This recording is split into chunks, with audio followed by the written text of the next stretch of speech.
واحنا داخلين على يوم الحب او عيد الحب هو ما يتعلق بالشيخ عبد الحميد عبد الرحيم راضي، اللي هو أعلن عن فوزه، هو اللي أعلن عن فوزه بمسابقة أفضل قارئ قرآن في العالم.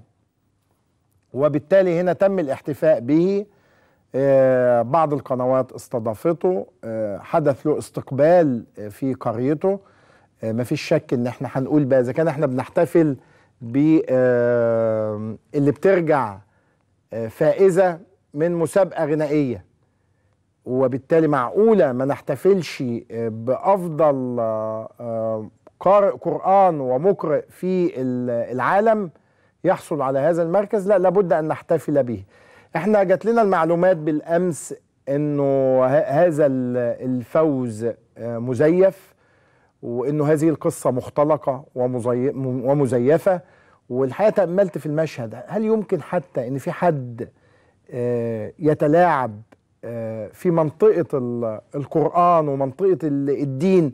يعني هو لو بيقول أنا خدت أحسن أغنية في العالم، يعني هتكشف زيفه وخلاص، لكن هتتوقف عن يعني القرآن الكريم اللي بيغسل النفوس وبينقيها وبيعلمك الصدق ويمنعك عن الكذب، هل يمكن انه يصل بشخص الى هذا الحد؟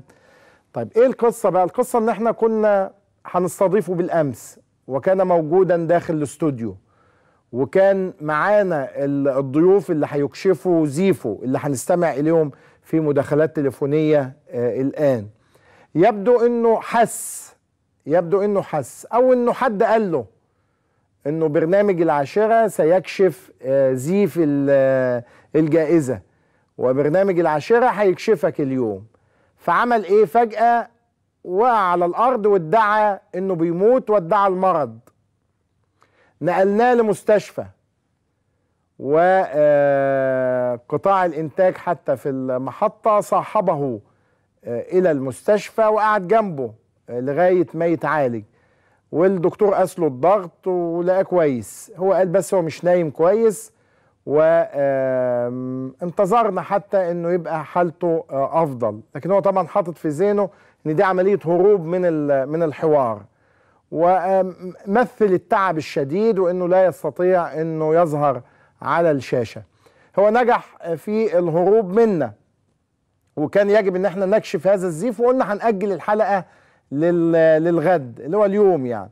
لكن طبعا بعد ما تكشفت القصة منذ الصباح انه هذه الجائزة المتعلقة بالقرآن الكريم هي جائزة وهمية لا وجود لها، ولما تصدر من شيخ، ومن شيخ ينتسب للأزهر، ومن شيخ حتى يعني عايز انه يعتلي قمة القراءة للقرآن الكريم ويقول أنا حصلت على أفضل جائزة في العالم، لما يصدر ده منه، لا ده احنا هنا نتوقف. يعني النصب في هذا المجال تحديدا وفي هذه الدائرة مخيفة، يعني انه حتى يصل الناس حالة النصب بالناس إلى هذه الحالة وإلى هذه الدائرة.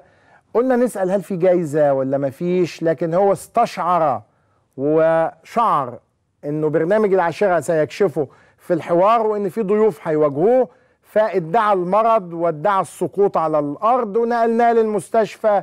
عشنا حالة يعني لم نشهدها من قبل، ان في حد يمثل علينا هذا التمثيل ويدعي المرض هروبا من الفضيحة ومن الحوار.